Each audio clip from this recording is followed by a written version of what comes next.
was sent to you? Yes, but I have not received it. I was pursuing my studies in Shimoga. Petitioner is actually a 22-year-old student, 23-year-old student. He just completed his MBBS studies. Your Lordship, I have never met the respondent. I have no idea who he is.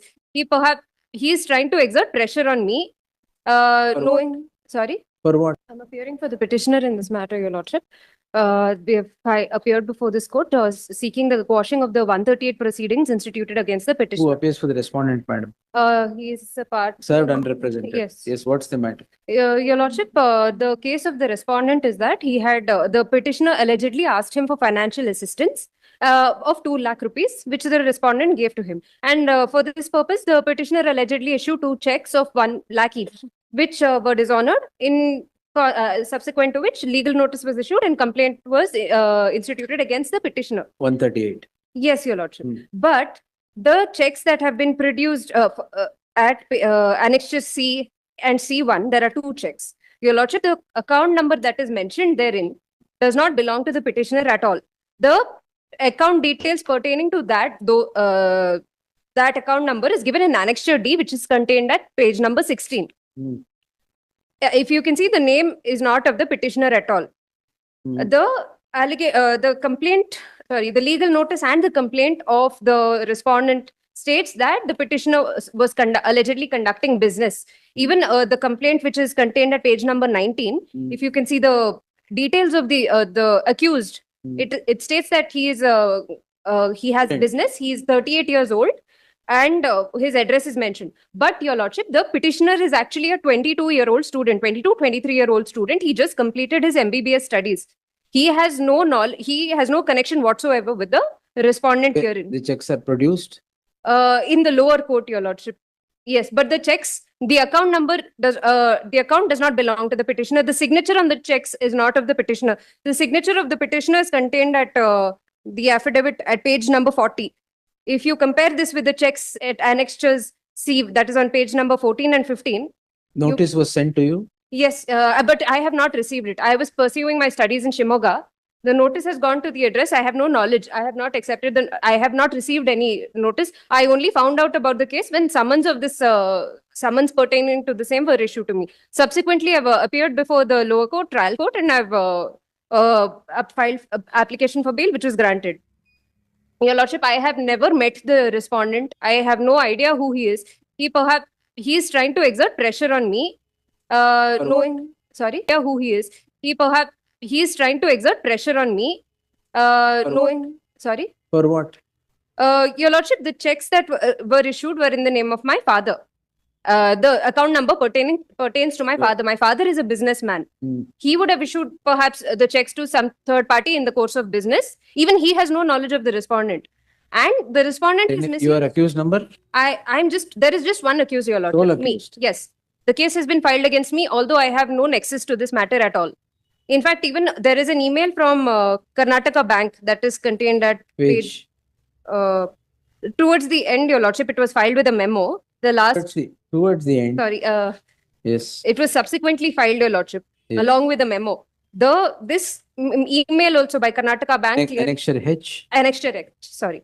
This email also clearly states that the check numbers mentioned therein, that is 2 checks, 532521 and 532522, do not belong to the account number of the petitioner. Yes, 1 second.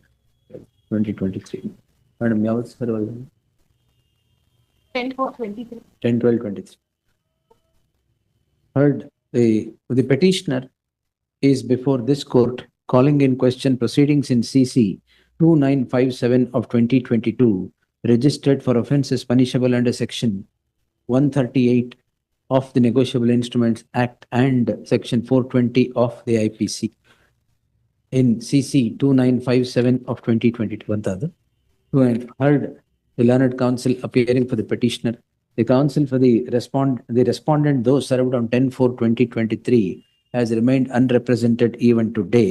Therefore, the counsel for the petitioner is heard.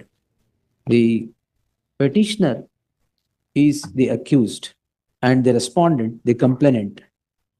An alleged transaction is projected by the complainant contending that the petitioner had availed of certain financial assistance at rupees 2 lakhs and had issued 2 checks in favor of the respondent complainant.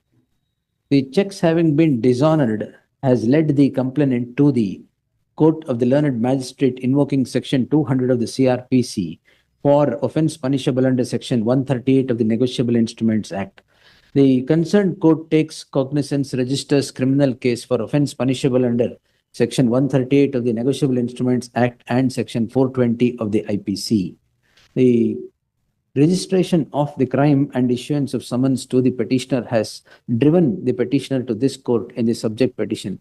The learned counsel appearing for the petitioner would vehemently contend that the petitioner is a student who is pursuing his studies in where is the Shumaga? He just completed his All right, MBBS. at the relevant point in time. Yes. At the relevant point in time was pursuing his studies in Subbaya Institute of Medical Sciences, Shumaga. He's a student of MBBS. The learned counsel would further submit that he has only one bank account at the Karnataka Bank, who also have issued an endorsement that there is no check issued by the petitioner that would be drawn on Karnataka Bank. The learned counsel would further contend that there is no privity of contract between the petitioner or the respondent, as the petitioner is not even aware of what business the respondent would run for him to enter into a transaction or seek financial assistance from his hands. As observed herein above, the complainant remains unrepresented. The aforenarrated facts are not in dispute.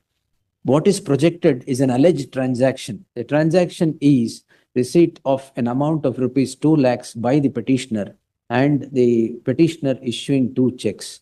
The complaint, if the perusal at the complaint would indicate that the age of the person who has signed the check according to the complaint is about 38 years. And the petitioner, who is said to be pursuing medicine at Subbaya Institute of Medical Sciences, is aged 22 years. There is no correlation between what is stated in the complaint and what are the actual facts in the case at hand. As observed by the learned counsel as contended by the learned counsel for the petitioner is said to have been caught in the crossfire of issuance of certain checks, not by the petitioner, but why should we bring the father? Yes, we caught in the crossfire between checks being issued by someone else, as admittedly the petitioner is not the signatory to the checks so made. The petitioner appears to have been drawn into the web of proceedings under the Negotiable Instruments Act without any rhyme or reason. The other reason that would vitiate the proceedings is the cognizance being taken by the learned magistrate for offence punishable under Section 138 of the Negotiable Instruments Act coupled with Section 420 of the IPC. This, whether is maintainable or not, is now referred to a larger bench by the Apex Court in the case of so-and-so 2022, SEC Online SC page 1010. Therefore, on these twin counts, permitting further proceedings against this petitioner would become an abuse of the process of the law and result in miscarriage of justice. In that light, the so-and-so quashed. Next.